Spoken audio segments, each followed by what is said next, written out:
Salam sejahtera Malaysia, terima kasih kerana menonton video-video dalam channel ini. Sebelum kita mula, jangan lupa untuk tekan tombol subscribe, share, like dan komen. Let's go! Salam sejahtera dan salam perpaduan kepada seluruh rakyat Malaysia. Berita panas hari ini bertajuk Zahid jalani pembedahan mata, kata anaknya. Berita penuh. Jika diteliti, ada yang mendakwa iras timbalan Perdana Menteri Ahmad Zahid Hamidi kelihatan berbeza sekarang berbanding sebelum ini. Anak perempuannya, Nurul Hidayah Zahid, hari ini menjelaskan ini kerana Presiden UMNO itu baru-baru ini menjalani pembedahan untuk memperbaiki penglihatannya yang semakin terhalang. Saraf mata Grandpa Zahid sampai dah mengganggu penglihatan dan menjadi keperluan untuk melakukan pembedahan. Bila berumur, saraf makin kendur dan memudaratkan penglihatan, katanya dalam catatan di Instagram pada awal pagi.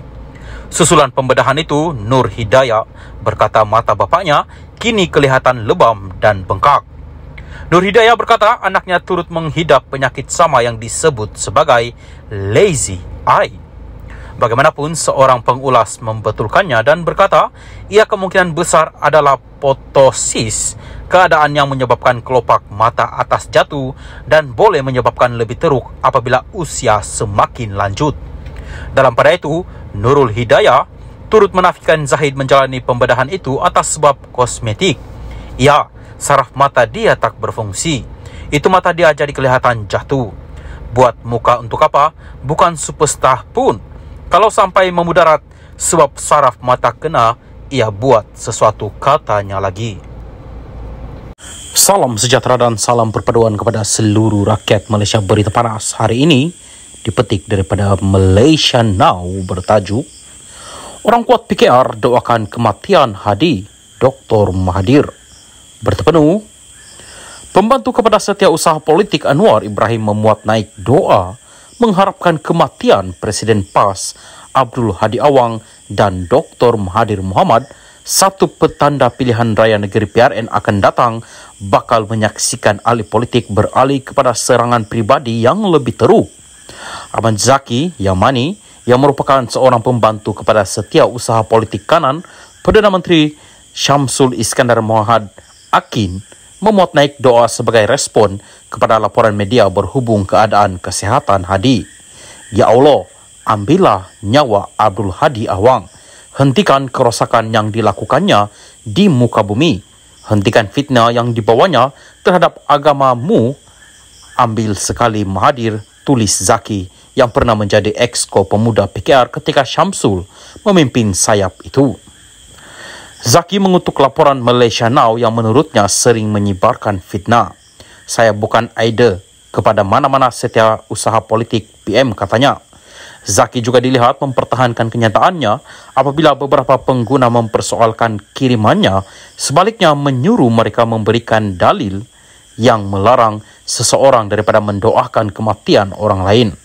Apabila diberitahu bahawa tiada apa-apa dalil yang membenarkan kelakuannya, Zaki berkata kematian Hadi akan menghentikan hujah-hujah politik beliau yang memecah belah umat. Apakah berterusan hidup Abdul Hadi Awang akan membawa manfaat kepada umat? Soal Zaki. Hadi 75 dimasukkan ke hospital selepas keadaan kesihatannya merosot minggu lepas. Kesihatan ayanda sedikit merosot sebelum Aidiladha dan kini sedang menerima rawatan dan pemantauan lanjut oleh pihak doktor di hospital, menurut anaknya Muhammad Kahlil dalam satu kiriman Facebook hari ini. Pada 2017, pemimpin PAS yang juga ahli parlimen Marang itu menjalani pembedahan penggantian injap jantung di Institut Jantung Negara.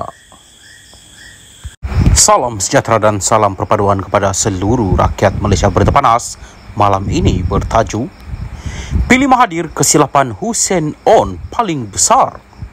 Berita penuh. Kesilapan memilih Dr. Mahathir Mohamad sebagai pemimpin nombor 2 UMNO mengubah hala 7 negara kata pemimpin DAP itu. Serangan terbaru Dr. Mahathir Mohamad mendorong Lim Kit Siang mengenang kembali pengakuan bekas Presiden UMNO dan Perdana Menteri Hussein On mengenai kesilapan terbesarnya dalam hidup. Kesilapan penilaian ini yang mengubah hala 7 negara, menurut veteran DAP itu, telah meletakkan Dr. Mahathir di landasan kekuasaan. Perdana Menteri Malaysia yang ketiga, Tun Hussein Onn, memberitahu saya selepas persaraannya pada tahun 80-an yang kesilapan terbesar dalam hidupnya adalah menjadikan Mahathir sebagai timbalan Presiden UMNO pada tahun 1976 yang telah membolehkan Mahathir menjadi Perdana Menteri sebanyak 2 kali selama hampir suku abad, katanya. Lim berkata ini membolehkan Mahathir menjadi Perdana Menteri sebanyak 2 kali dari 1981 hingga 2003 dan 2018 hingga 2022. Namun, perlu diingatkan Mahathir menjadi Perdana Menteri kali kedua kerana sokongan PH. Sementara itu, Lim berkata Hussein pada ketika itu silap memilih Mahathir berbanding Ghaffar Baba, Tengku Razalik dan Ghazali Syafi'i selepas tempoh ketidaktentuan selama 6 minggu. Lim membangkitkan hal ini apabila Mahathir mendakwa mempromosikan Malaysia yang majmuk, melanggar perlembagaan persekutuan dan memomokkan DAP sebagai ancaman terhadap negara Melayu dan Islam. Lim juga mengulas dakwaan bekas Perdana Menteri itu bahawa DAP dengan 40 ahli parlimen mempunyai pengaruh kuat ke atas Perdana Menteri Anwar Ibrahim untuk menjadikan Malaysia sebuah negara sekular. Mahathir amat salah sama sekali. Adakah DAP yang ada 42 orang ahli parlimen selepas pilihan raya umum 2018, angka yang lebih besar berbanding dengan sekarang, menggugut Mahathir selama 22 bulan dia mengetuai Kerajaan Pakatan Harapan untuk menggantikan Islam sebagai agama rasmi negara. Semasa Mahathir bercakap di Perhimpunan Agung Pertubuhan Bangsa-Bangsa Bersatu pada bulan September 2018 dan berjanji untuk meratifikasikan perjanjian-perjanjian antarabangsa termasuklah Konvensyen Antarabangsa untuk penghapusan segala bentuk diskriminasi perkauman ICERD, DAP tidak tahu menahu apa-apa mengenai cadangan ini walaupun DAP kemudiannya dijadikan sasaran untuk dipersalahkan dan dituduh sebagai kononnya anti-Melayu, anti-Islam dan anti-Raja, tambahnya pada satu kenyataan. Lim juga mengkritik Mahathir kerana seolah-olah jahil mengenai perlembagaan walaupun menjadi Perdana Menteri sebanyak 2 kali selama hampir suku abad. Perkara 3-1 menyatakan Islam ialah agama bagi persekutuan, tetapi agama-agama lain boleh diamalkan dengan aman dan damai di mana-mana bahagian persekutuan. Tidak ada apa-apa peruntukan untuk apa-apa agama rasmi dalam perlembagaan Malaysia.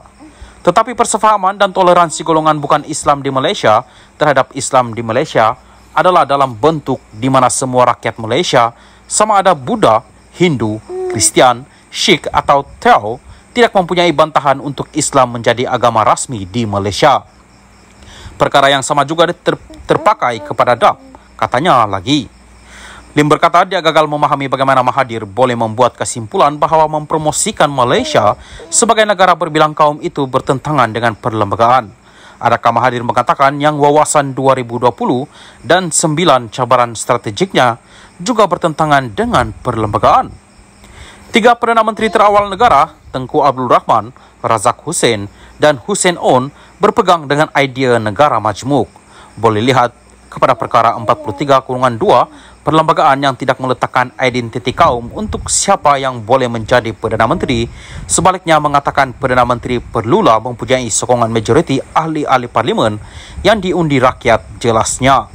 Lim berkata walaupun tiada permusuhan antara kaum dan agama di Malaysia, ada pihak yang mahu mewujudkan perpecahan dengan pembohongan, kepalsuan, berita palsu dan ucapan kebencian dalam 6 pilihan raya negeri yang akan datang. Menjadi satu tragedi apabila dalam kalangan pihak ini